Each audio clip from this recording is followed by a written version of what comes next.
chers frères et sœurs arabophones.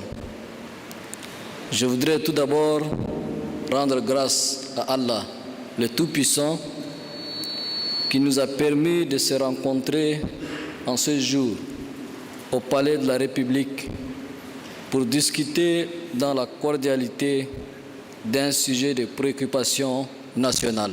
Je tiens ensuite à exprimer mes vifs remerciements et ma profonde gratitude aux organisateurs de cette rencontre qui ont conjugué les efforts pour rendre possible ce moment fraternel d'échange.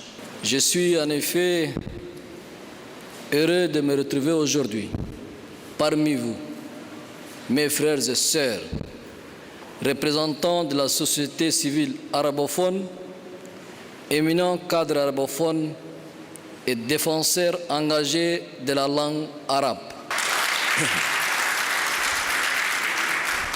Comme vous le savez certainement, le gouvernement tchadien a consenti au fil des 30 dernières années d'énormes efforts pour l'émergence de la langue arabe, qui est d'ailleurs la langue officielle au Tchad au même titre que la langue française. Il accorde en ce sens une attention particulière au sujet de l'ancrage de l'apprentissage de la langue arabe dans nos établissements scolaires, afin de donner une meilleure base chez le jeune apprenant à partir de l'enseignement fondamental. Au regard du chemin parcouru, il y a matière de se réjouir de la qualité de l'enseignement reçu grâce à l'engagement et à la détermination sans faille du corps professoral. Que chacun reçoive ici l'expression de mon admiration, de mon estime et de mon encouragement. L'arabe est une langue officielle de la République du Tchad. Elle est une réalité. Elle est un patrimoine linguistique, culturel et historique qui appartient individuellement et collectivement à chaque citoyen tchadien.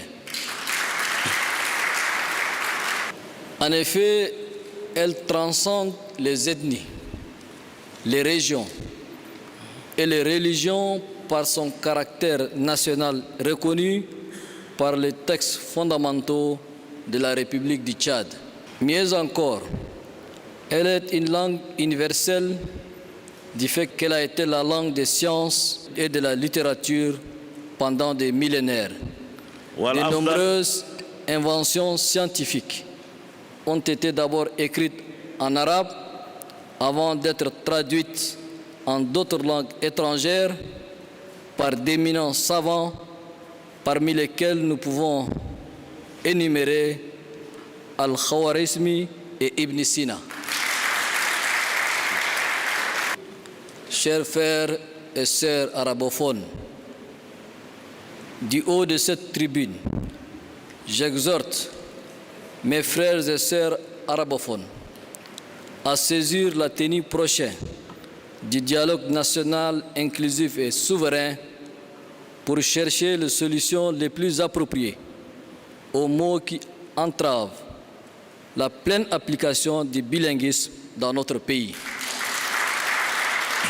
Le gouvernement a besoin de l'appui des arabophones, tout comme les arabophones ont besoin du soutien du gouvernement.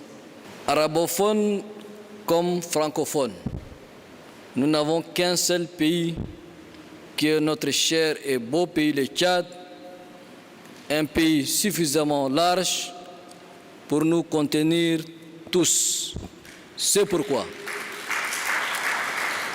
pourquoi nous devons œuvrer ensemble, la main dans la main, pour le développement de notre pays que nous voulons, unis, réconciliés, havre de paix et résolument tournés vers le développement intégré et durable.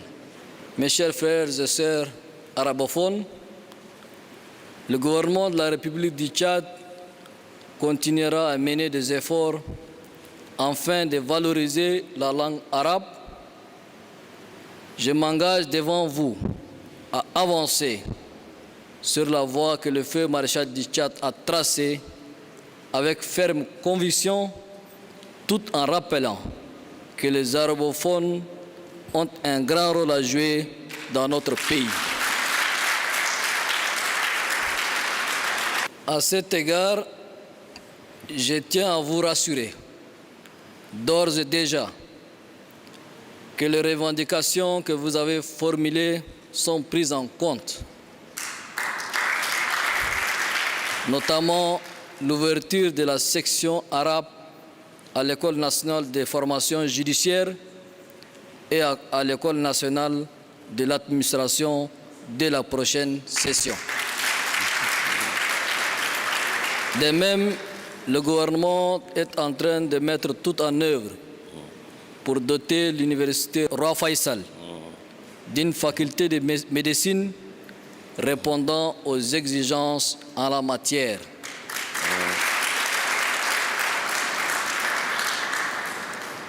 En retour, je sais compter sur votre participation active au dialogue national inclusif pour l'enrichir avec vos idées lumineuses, vos points de vue judicieux, afin qu'au sortir du dialogue, nous puissions trouver des solutions idoines et durables aux challenges qui se dressent devant l'épanouissement légitime des cadres arabophones.